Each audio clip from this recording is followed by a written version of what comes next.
Assalamualaikum warahmatullahi wabarakatuh. Alhamdulillahirabbil alamin.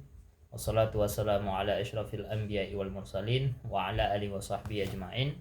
Teman-teman semua, alhamdulillah pada kesempatan kali ini kembali bertemu dengan saya Muhammad Habibi di channel The Mukhlisin Channel untuk membahas isu-isu terkait dengan Islam, baik dalam bidang sejarah, hukum Islam, dan hal-hal lain yang berkaitan dengan studi Islam. Jadi teman-teman semua, pada kesempatan kali ini alhamdulillah kita akan melanjutkan kembali tentang isu tentang sirah nabawiyah.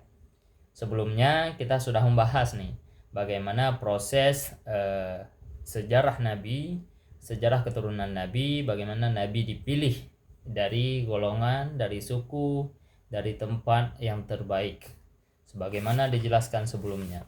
Nah, pada kesempatan kali ini kita ingin melanjutkan kembali kajian sirah nabawiyah kita yang berkaitan dengan apapun isu yang menceritakan tentang pribadi Nabi Muhammad SAW dan sisi historis yang melingkupi beliau, baik nanti dari sisi kekuasaan, dari sisi perpolitikan, dari sisi kekuasaan, dan berbagai sisi lainnya. Nah teman-teman, kesempatan kali ini kita mencoba mengkaji kembali apa yang sudah seharusnya kita kaji, yaitu keterkaitan antara kekuasaan dan pemerintahan di Arab dengan lahirnya Nabi Muhammad SAW. Nah di sini kita melanjutkan pada poin bagian kedua. Jadi sebelumnya kan ada bab pertama, ada bab kedua, dan seterusnya. Nah pada bab pertama itu menjelaskan tentang posisi bangsa Arab dan kaumnya, kemudian ada penjelasan tentang Nabi Ibrahim, ada penjelasan Nabi Ismail, hingga sampai pada Nabi Muhammad SAW. Namun pada bagian kedua ini kita mencoba membahas tentang kekuasaan dan pemerintahan di Arab. Nah, oleh Syekh Rahiq Makhtum dalam kitab Sirah Nabawiyah yang bestseller itu menjelaskan beberapa hal terkait dengan kekuasaan dan pemerintahan di Arab. Nah, di sini dijelaskan teman-teman semua bahwa sejak munculnya dakwah Nabi SAW, penguasa-penguasa di Jazirah Arab terbagi menjadi dua. Nah, beliau mencoba mengurutkannya itu ketika mulai dari sejarah dakwah Nabi Muhammad SAW sampai di Jazirah Arab. Nah, ketika dakwah itu dimulai, maka diceritakan bahwa terjadi dua model. Apanya yang dua model? Dua model kekuasaan dan pemerintahan. Nah, disampaikan di sini ada dua model. Yang pertama, model pertama itu adalah para raja bermahkota, tetapi mereka pada hakikatnya tidak mandiri. Jadi ada raja bermahkota, punya kekuasaan, tapi mereka tidak punya kekuasaan yang sifatnya mandiri, akan tetapi dipimpin secara bersama. Yang kedua, ada para pemimpin kabilah dan suku. Nah, ini jenis dua model kekuasaan. Jadi tidak selamanya di Arab itu modelnya monarki absolut, tapi ada model kekuasaan tipe kedua, yaitu kepala suku atau kabilah. Nah, mereka memiliki kekuasaan sebagaimana yang dimiliki oleh para penguasa bermahkota. Walaupun mereka hanya sekedar kepala suku, tapi mereka punya kekuasaan.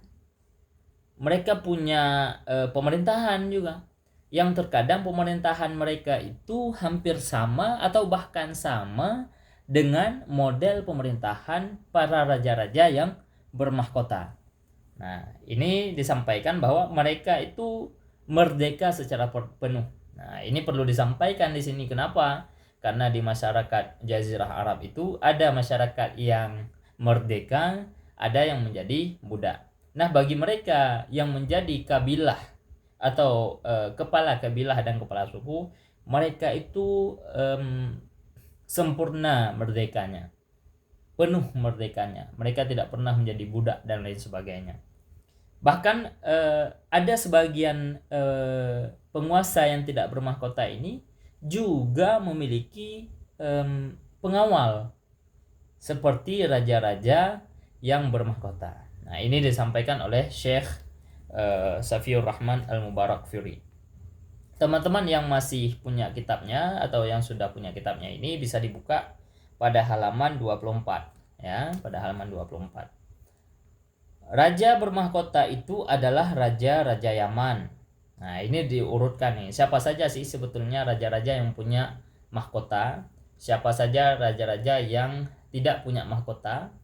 Walaupun kekuasaannya itu sama dengan raja bermahkota. Nah, di sini diurutkan siapa saja raja-raja bermahkota tersebut. Yang pertama, raja-raja Yaman. Nah, ini raja-raja Yaman merupakan raja-raja yang bermahkota. Selanjutnya siapa? Raja-raja Syam. Ya, ini seperti yang disampaikan sebelumnya merupakan keluarga Ghassan. Keluarga Ghassan. Kemudian ada raja-raja Hira.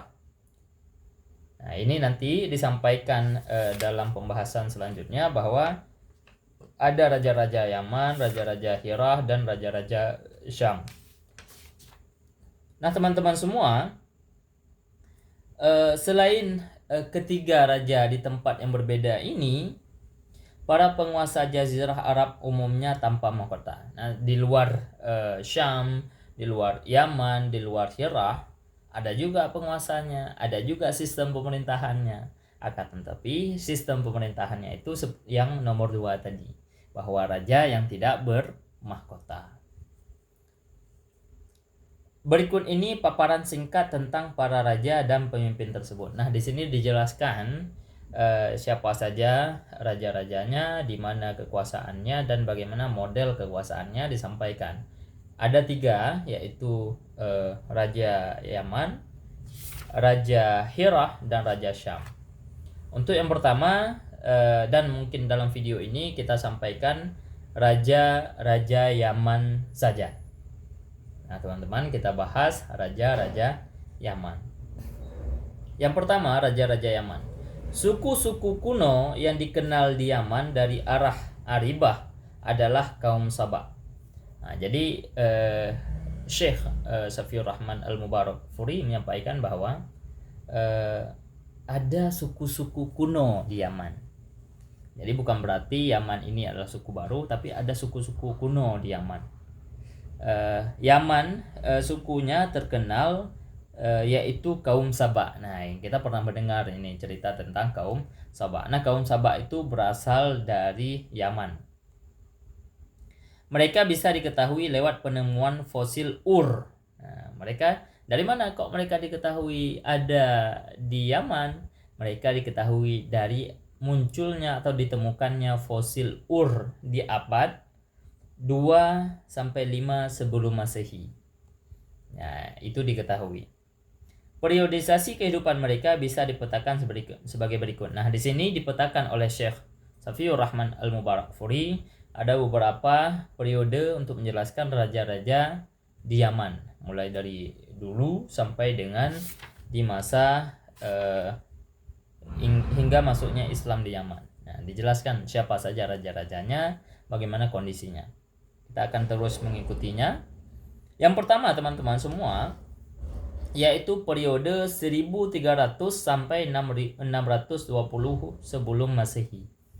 Nah, ini periodenya dari periode 1300 sebelum Masehi hingga 620 sebelum Masehi. Kekuasaan mereka pada masa ini dapat dilacak dengan adanya kerajaan Mu'iniyah. Nah, dari mana kok diketahui keberadaan mereka bahkan 1300 tahun sebelum Masehi, yaitu lewat kerajaan Mu'iniyah. Kerajaan ini berdiri di wilayah bernama Jauf. Nah, jadi keberadaan daerah ini atau kerajaan ini berada di daerah atau wilayah yang bernama Jauf, sebuah dataran rendah antara Najran dan Hadral Maut. Nah, ini keberadaan kerajaan tersebut. Pada tahap berikutnya, dinasti ini kemudian berkembang. Nah, dinasti tersebut kemudian berkembang, melakukan ekspansi, perluasan daerah, berkuasa dan melebarkan sayap hingga pengaruh politiknya memasuki wilayah Ula, Ma'an di wilayah utara bagian Hijaz. Jadi setelah dinasti tersebut semakin menguat, semakin kokoh, mereka melakukan penyebaran perluasan daerah dari wilayah mereka, kemudian memasuki wilayah Ula, kemudian Ma'an yang berada di bagian utara wilayah Hijaz.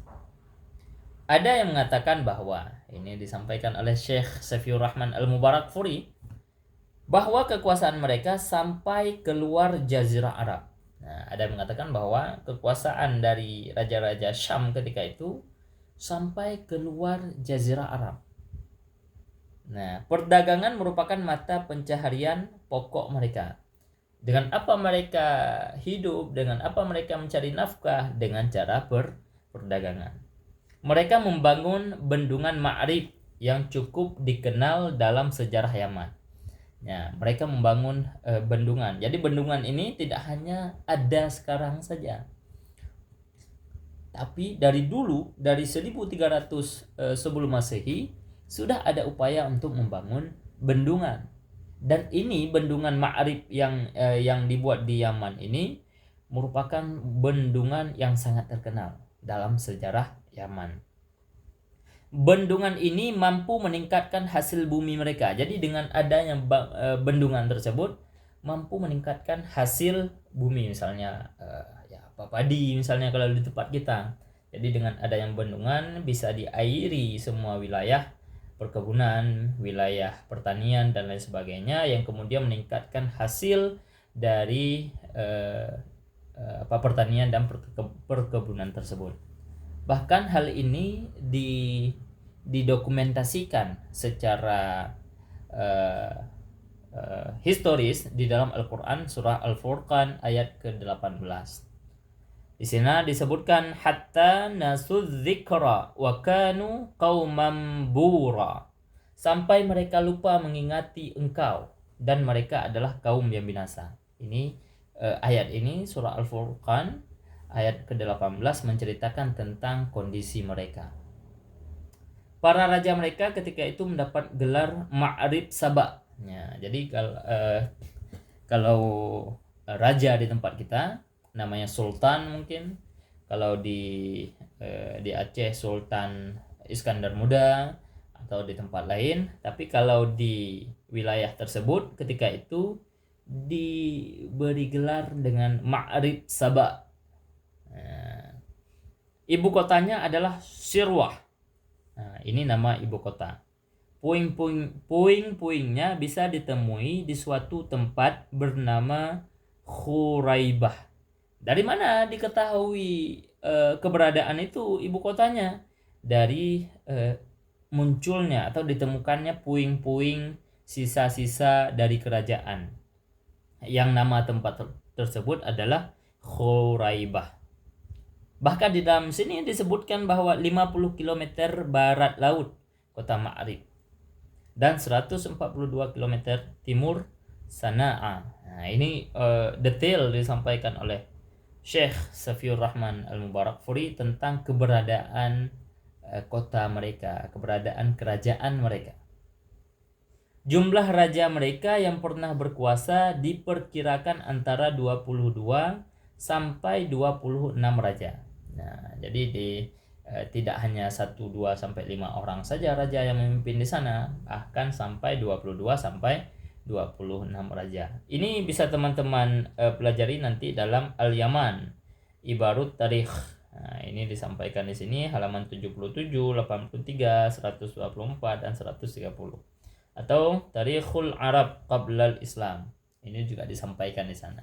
Teman-teman nanti kalau ingin merujuk lebih jauh bagi mereka yang mengkaji sejarah Arab sebelum Islam, bisa nanti merujuk ke kitab-kitab yang disebutkan tadi.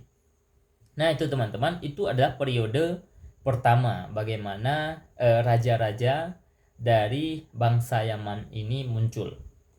Bahkan 1300 sebelum Masehi. Ya. Selanjutnya ada periode kedua. Kapan periode kedua itu muncul? Periode kedua itu adalah antara 620 sebelum Masehi hingga 115 sebelum Masehi. Nah, itu adalah periode kedua. Kerajaan mereka di masa ini dikenal dengan sebutan Kerajaan Sabak. Ya, berbeda dengan tadi. Kalau tadi gelar rajanya adalah Ma'rib Sabak, sekarang adalah sebutannya adalah Kerajaan Sabak. Pada masa ini mereka telah menanggalkan gelar Ma'rib. Yang tadi disebutkan gelar Ma'rib pada raja itu ditinggalkan oleh mereka, dan hanya menggunakan Kerajaan Sabak saja. Nah, dan menggantinya dengan sebutan Raja Sabak. Nah, itu diganti dari Ma'rib Sabak menjadi Raja Sabak. Mereka menjadikan Ma'rib sebagai ibu kota, menggantikan Sirwah. Nah, tadi ibu kotanya Sirwah, sekarang ibu kota kerajaan di Yaman ini adalah Ma'rib. Ya, Ma'rib yang menjadi ibu kotanya. Puing-puing kota Ma'rib bisa ditemukan di sebuah situs purbakala berjarak 192 km di timur kota Sana'a. Nah, kalau teman-teman nanti ingin melihat bagaimana puing-puing itu diabadikan dalam situs purbakala di timur kota Sana'a. Nah, di sana dijelaskan bagaimana keberadaan kerajaan pada periode kedua ini, yaitu 620 sebelum Masehi. Nah, periode ketiga teman-teman semua, yaitu periode antara 115 sebelum Masehi hingga 300 Masehi. Ada sekitar 415 tahun di sana. Nah, apa sih yang menjadi perbedaannya? Di periode ini, kerajaan yang terkenal saat itu adalah Kerajaan Himyariyah I. Nah, jadi ketika di masa ini di Yaman itu yang terkenal adalah Kerajaan Himyariyah I. Karena kabilah Himyar mampu mengalahkan dan merdeka dari jajahan Kerajaan Sabak. Nah, yang tadi Kerajaan Sabak, pertama Mi'rab Sabak, kemudian Kerajaan Sabak, kemudian ada Himyariyah yang mengalahkan Kerajaan Sabak. Para rajanya memiliki sebutan Mulukul Sabak. Nah, itu sebutan terhadap Kerajaan Himyariyah I. Apa namanya? Mulukus Sabak atau dan the Raidan. Nah, ini adalah gelar untuk rajanya. Para raja ini menjadikan Raidan sebagai ibu kota mereka, menggantikan Ma'arib. Nah, jadi semakin berbeda rajanya, mereka juga berbeda menjadikan ibu kota sebagai kota kerajaan. Dan itu dipengaruhi oleh berbagai faktor. Bahkan di tempat kita sekarang, semakin berubah penguasa, maka berubah pula kota ibu negara. Nah, misalnya ada sekarang tentang IKN, Ibu Kota Nusantara, yang berada di Kalimantan, dirubah. Jadi begitu juga pada kerajaan di masa dahulu di Yaman. Dari Mi'rab dirubah ke Sirwah, kemudian dirubah ke Raidan. Kota Raidan dikenal juga dengan sebutan Dhafar. Nah, ini sebutan kota Raidan yang menjadi ibu kotanya juga dikenal sebagai kota Dhafar. Puing-puing reruntuhan kota ini bisa ditemukan di sebuah bukit di dekat Yarim. Nah, dari mana diketahui? Karena ada peninggalan, ada sisa-sisa reruntuhan, sisa-sisa peninggalan yang ada yang berasal dari kerajaan tersebut, letaknya di sebuah bukit di dekat Yarim. Periode ini adalah masa keruntuhan mereka. Nah, pada periode 300 Masehi merupakan masa keruntuhan kerajaan Mulukus Sabak ini. Perdagangan mereka mengalami kerugian besar-besaran. Nah, jadi ketika kerugian perdagangan terjadi, maka disitulah letak kehancuran sebuah negeri. Kenapa? Karena ekonomi ini memang sangat penting dalam menjalankan sebuah kekuasaan dan pemerintahan negara. Makanya pemerintah bahkan di tempat kita itu ekonomi menjadi peran penting dalam mendukung terhadap perkembangan suatu pemerintahan. Bahkan dari dulu seperti itu. Bahwa kan ketika terjadi bangkrut perdagangan, maka rusaklah sistem kekerajaan, kemudian hancurlah kekuasaan yang dibangun sejak lama itu. Periode ini adalah masa keruntuhan mereka. Perdagangan mereka mengalami kerugian besar-besaran. Pertama, karena suku Anbat melakukan ekspansi hingga wilayah utara Hijaz. Nah, mereka melakukan pertama penyebab ini terjadi kehancuran periode ini karena suku Anbat melakukan ekspansi hingga wilayah utara Hijaz. Yang kedua, karena bangsa Romawi menguasai jalur perdagangan laut serta pengaruh kekuasaan mereka merambah wilayah Mesir, Syam, dan bagian utara Hijaz. Nah, ini beberapa penyebab bahwa ada faktor-faktor dari suku Anbat yang melakukan ekspansi, kemudian juga jalur perdagangan yang dilakukan oleh kerajaan Yaman ketika itu diambil alih oleh kerajaan Romawi yang terkenal, sehingga mereka mengalami bangkrut yang kemudian meruntuhkan kerajaan mereka. Yang ketiga sebabnya karena pertikaian antar kabilah di tengah-tengah mereka. Nah, ini bahkan dari dulu itu pertikaian itu bahkan antar kabilah yang terjadi di suatu daerah itu menyebabkan kehancuran kerajaan mereka. Dimanapun kalau sudah mulai terjadi kehancuran itu pasti disebabkan karena pertikaian yang terjadi antar sesama. Dimanapun itu, mulai dari sejarah awal Islam, bahkan sebelum Islam, hingga sampai dengan sekarang. Apalagi dengan periode kita pemilihan pemerintahan yang baru, akan banyak terjadi pertikaian yang sebetulnya harus kita hindari. Nah, itulah faktor-faktor yang menyebabkan keluarga Qahtan tercerai-berai dan melakukan eksodus ke negeri Syasi'ah. Nah, inilah kemudian ketika terjadi perpecahan, pertikaian, bunuh-bunuhan, maka terjadi cerai-berai antar keluarga, antar kabilah, yang kemudian mereka berpindah dari satu wilayah ke wilayah yang lain, yang menyebabkan kehancuran bagi negara mereka sendiri. Nah, ini pesan yang perlu dan sangat penting kita pahami, bahwa jangan sampai pertikaian yang kita lakukan meruntuhkan kekuasaan kita sendiri, wilayah kita sendiri, negara kita sendiri. Keempat, teman-teman semua, periode yang keempat dari Raja-Raja Yaman antara tahun 300 Masehi setelah kejadian tadi hingga masuknya Islam di Yaman. Kerajaan yang terkenal pada masa itu adalah kerajaan Himyar II. Tadi Himyar I, sekarang Himyar II. Para rajanya dikenal dengan sebutan Mulukus Saba. Juga sama tadi, Dhi Raidan masih sama dengan Himyar I, Hadramaut, dan Yamanan. Nah, dua ini perbedaan antara Himyar I dengan Himyar II. Para rajanya dikenal dengan sebutan Mulukus Saba. Terulang. Kerajaan ini mengalami banyak pertikaian. Nah, kerajaan Himyar II ini dikisahkan bahwa banyak sekali terjadi pertikaian, revolusi, dan perang saudara, hingga mereka menjadi mangsa empuk bagi bangsa-bangsa lain dan terenggut kemerdekaannya.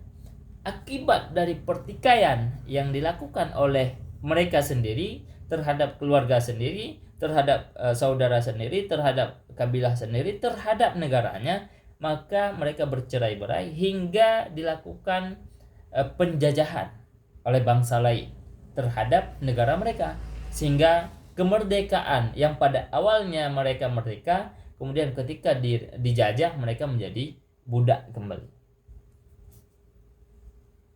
Pada masa ini bangsa Romawi mulai merangsek. Apa sih merangsek ini? Pada masa ini bangsa Romawi mulai merangsek ke Aden. Mungkin merangsek ini mulai menjalar ya. Bangsa Romawi itu mulai menjalar ke Aden. Berkat bantuan mereka lah orang-orang Habasyah berhasil menguasai Yaman untuk pertama kalinya pada 340 Masehi. Nah, pada masa tersebut ketika bangsa Romawi ini mulai menjalar atau menjajah ke Aden, maka Di sanalah orang-orang dari Habasyah berhasil menguasai Yaman. Nah, untuk pertama kalinya pada 340 Masehi. Sementara kabilah Hamdan dan Himyar sibuk bertikai. Nah, ketika terjadi perluasan wilayah oleh orang lain, kita yang sedang bercerai-berai, bertikai ke sesama bangsa, sesama saudara, maka datang orang lain mengambil wilayah kita, memanfaatkan kondisi kita yang sedang bertikai untuk mengambil wilayah kita. Coba kita perhatikan di tempat kita. Bagaimana seharusnya kita bersikap? Jangan sampai kita bertikai sesama kita dengan berbagai isu.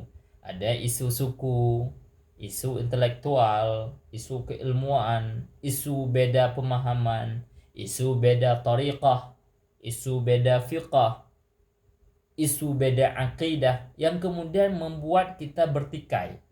Yang ketika kita bertikai, orang lain masuk ke tempat kita, ya, untuk mengambil manfaat dari pertikaian kita. Karena itu, hentikan pertikaian kita. Jangan sampai orang lain datang untuk mengambil yang seharusnya menjadi milik kita. Nah, ini seperti yang terjadi pada 300 Masehi yang lalu. 340 Masehi yang lalu. Nah, akibatnya penjajahan terus berlangsung hingga tahun 378 Masehi.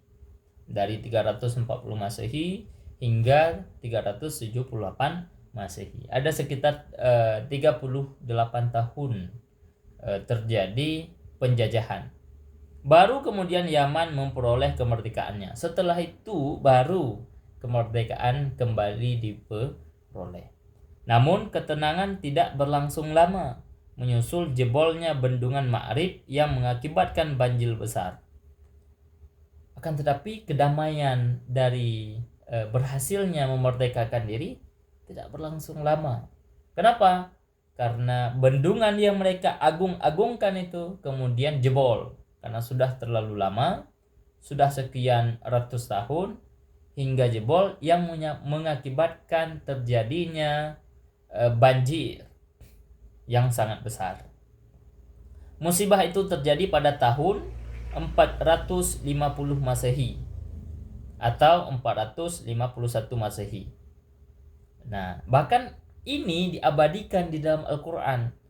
Di dalam Al-Quran disebut sebagai Sa'ilul Arim. Nah, ini peristiwa besar ini disebut dengan Sa'ilul Arim. Peristiwa besar ini menyebabkan kekuasaan runtuh dan rakyat tercerai-berai. Ibarat kalau kita di Aceh atau di masa sekarang mungkin ya tsunami. Akibat dari tsunami itu kemudian masyarakat bercerai-berai.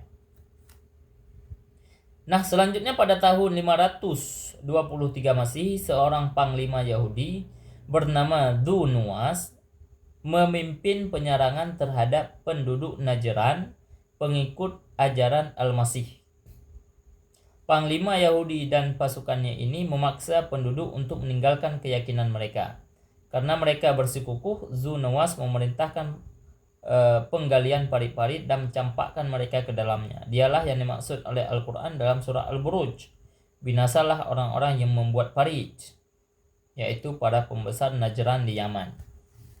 Nah, jadi pada tahun 523 Masehi, seorang panglima Yahudi bernama Dhu Nuwas memimpin penyerangan terhadap penduduk Najran, pengikut ajaran Al-Masih.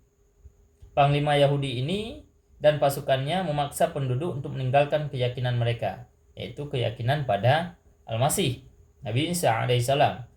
Karena mereka bersikukuh, tapi penduduknya tetap yakin, tetap patuh kepada dan tetap kokoh keimanannya kepada Isa Al-Masih, maka si Dhu Nuwas ini memerintahkan penggalian parit-parit.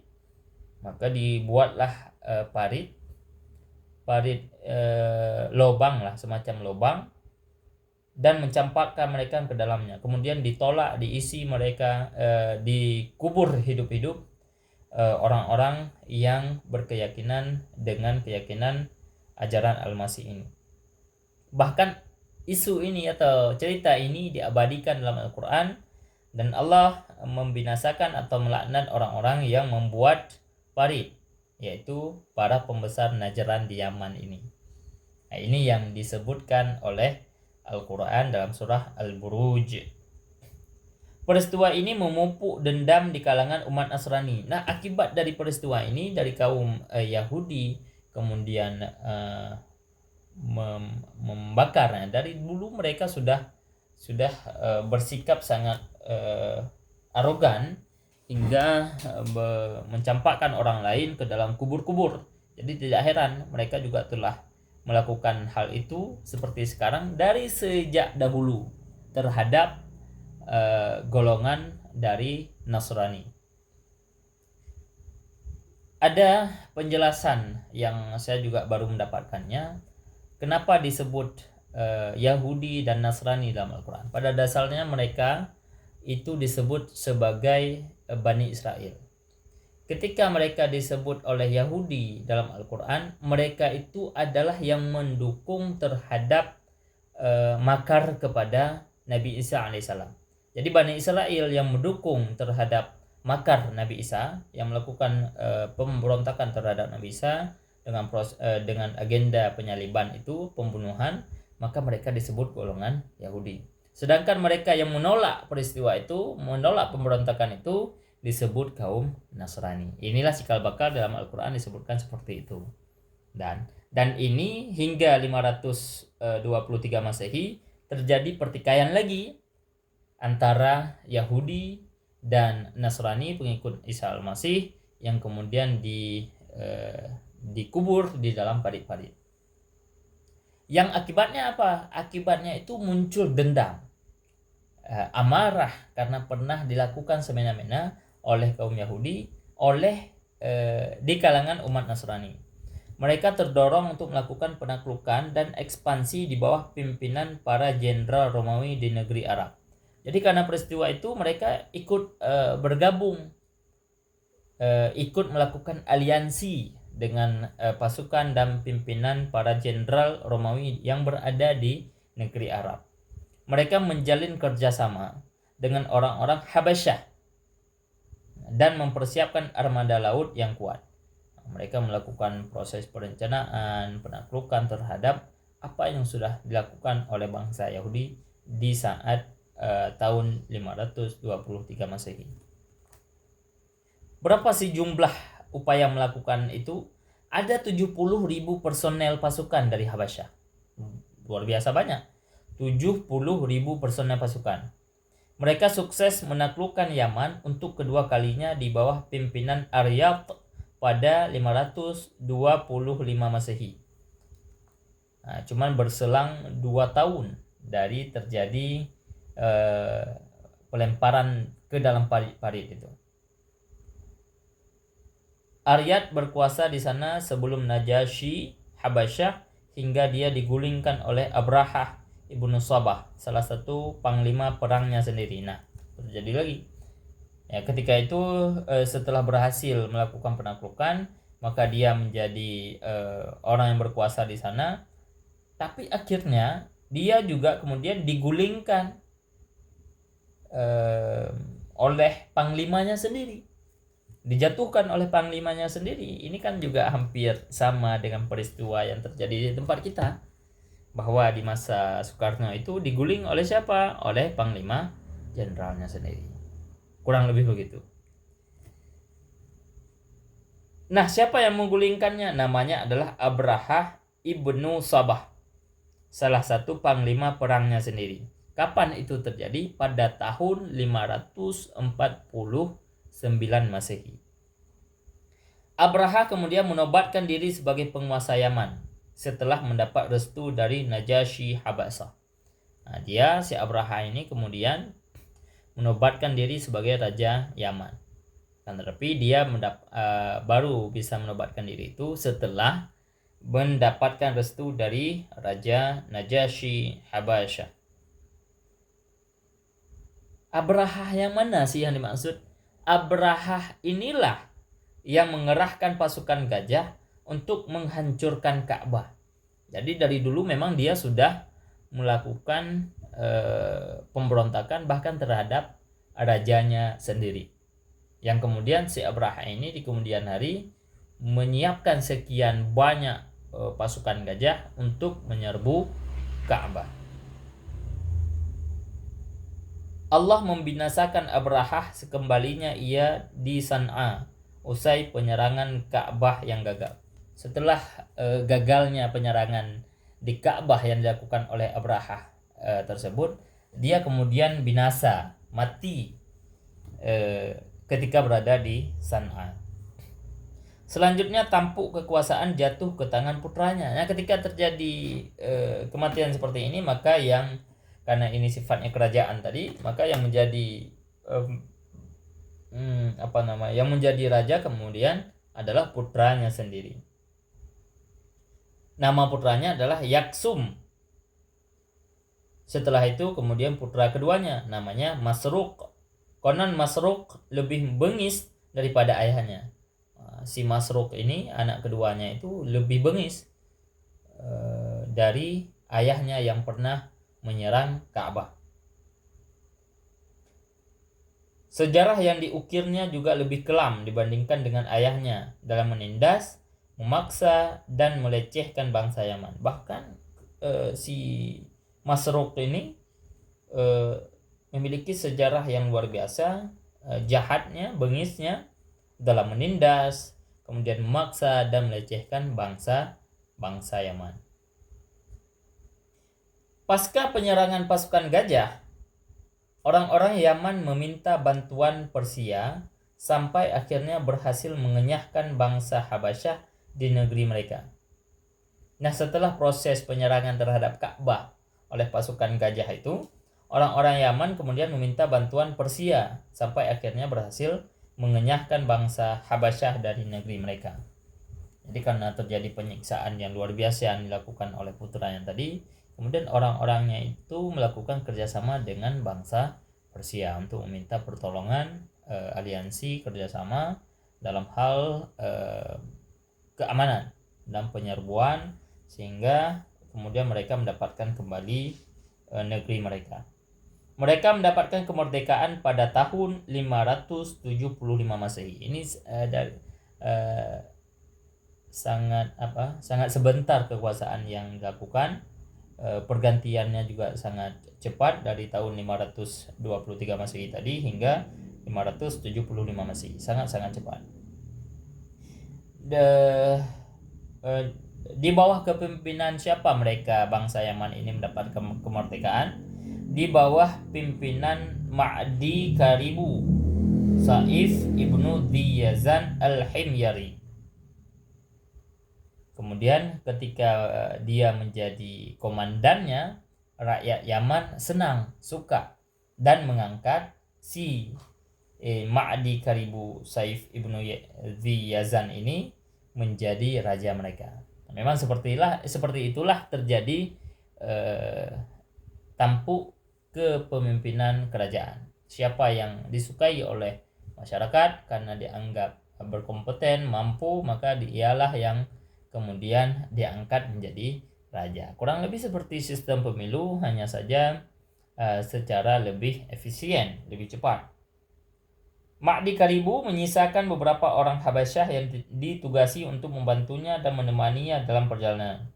Ternyata para pengawalnya itulah yang belakangan membunuhnya. Nah, terjadi lagi bahwa memang kekuasaan ini, pemerintahan ini membuka peluang orang untuk berbuat jahat. Siapapun orangnya, siapapun kondisinya, bahkan pengawalnya yang melakukan pembunuhan terhadap rajanya itu. Dan itu banyak sekali terjadi di berbagai peristiwa kerajaan. Dimanapun, kapanpun, dan siapapun yang memimpin, kebanyakan seperti itu. Dengan terbunuhnya Ma'di Karibu, berakhir pula monarki keluarga Diyazan. Ketika dibunuh si Ma'di Karibu yang diangkat oleh rakyat Yaman tadi, maka berakhir kepemimpinan dari keluarga Diyazan. Yaman jatuh menjadi wilayah penjajahan Persia dan dipimpin oleh gubernur-gubernur Persia silih berganti. Yang kemudian Yaman itu dipilih atau dikuasai oleh orang-orang Persia, kerajaan Persia yang menjadi wilayah provinsi karena dipimpin oleh gubernur yang kemudian berganti selama kerajaan tersebut ada. Yang pertama yang memimpin di sana adalah Wahraz. Jadi gubernur yang pertama sekali memimpin di wilayah Yaman ini ya dari bangsa Persia atau kerajaan Persia itu namanya Wahraz. Kemudian dilanjutkan oleh Mirzaban, putra Wahraz. Ini dilanjutkan oleh anaknya. Kemudian Tainjan, putra Mirzaban. Nah, jadi cucu dari Wahraz tadi. Disusul Khasru, putra Taijan, dan terakhir Badzan. Nah, ini turun temurun walaupun pada tingkat wilayah provinsi, tapi sistem kerajaannya itu tetap turun temurun. Badzan masuk Islam pada tahun 628 Masehi. Nah, kemudian si raja terakhir ini kemudian masuk Islam pada tahun 628 Masehi. Ada sekitar 50-an dari proses terjadinya pergantian ke gubernur tadi. Dengan keislamannya berakhirlah pengaruh Persia atas Yaman. Ketika si Badzan ini atau Badzan masuk Islam, maka pengaruh Persia atas Yaman berakhir karena dia sudah masuk Islam, sedangkan di Persia bukan kerajaan yang agamanya adalah Muslim. Teman-teman, itu merupakan kisah sejarah dari Yaman. Ya, kisah raja-raja Yaman, bagaimana perkembangannya. Selanjutnya ada raja-raja Hirah dan kemudian raja-raja di Syam. Kita akan melanjutkan ini pada pembahasan ke depan di video selanjutnya. Ada beberapa hal yang perlu kita simak dari kisah ini. Pertama, setiap orang ada masanya. Setiap masa ada orang-orangnya. Itu yang perlu kita sampaikan. Bahwa jangan terlalu kita memaksakan diri untuk menjadi pemimpin selamanya. Tidak bisa. Kenapa? Karena setiap masa itu ada orangnya. Maka silih berganti. Kalau memang kita ingin terus tampuk kekuasaan berada di pundak kita, keluarga monarki, keluarga dinasti yang sedang hangat sekarang, maka bermasalah. Bermasalahnya pada dua hal, orang yang kemudian diam-diam merasuki ke dalam keluarga kita yang kemudian membunuh kita misalnya, atau ada terjadi pemberontakan. Maka sistem kekuasaan itu harus berubah, berganti demi perkembangan pemerintahan yang lebih baik. Yang kedua, pertikaian itu harus dihindarkan. Bahkan pertikaian yang terjadi di antara kita sendiri itu menyebabkan kesempatan orang lain menjajah kita. Jangan ada isu sedikit pun yang kemudian memecah belah kita sendiri, bangsa kita sendiri. Jangan ada isu suku, isu identitas, agama, isu akidah, isu apapun itu yang kemudian membuat kita tercerai-berai. Kenapa? Karena itu ada orang lain yang senang terhadap perceraian yang terjadi di antara kita. Kepada bangsa Indonesia saya ingin mewasiatkan itu, kepada bangsa Aceh juga sama. Jangan karena berbeda dalam menilai suatu persoalan kemudian kita bercerai-berai hingga berantem, hingga bermusuhan, bahkan hingga terjadi bunuh-bunuhan. Apalagi di masa sekarang, di masa yang akan kita alami yang namanya masa politik. Kita anggap ini sebagai fastabiqul khairat, sebagai berlomba-lomba dalam kebaikan. Silahkan pilih pemimpin menurut kriteria yang layak kita pilih. Ya, menurut yang layak kita pilih, apapun dan siapapun orangnya, terserah dengan penilaian yang baik-baik. Semoga itu menjadi perhatian bagi kita semua. Kita belajar dari sejarah. Ini tujuannya sejarah. Kita pelajari sejarah yang terjadi di masa lalu, kita pelajari di masa sekarang. Untuk apa? Untuk menjadi pelajaran di masa yang akan datang. Itu yang perlu kita sampaikan. Wabillahi taufiq wal hidayah. Assalamualaikum warahmatullahi wabarakatuh.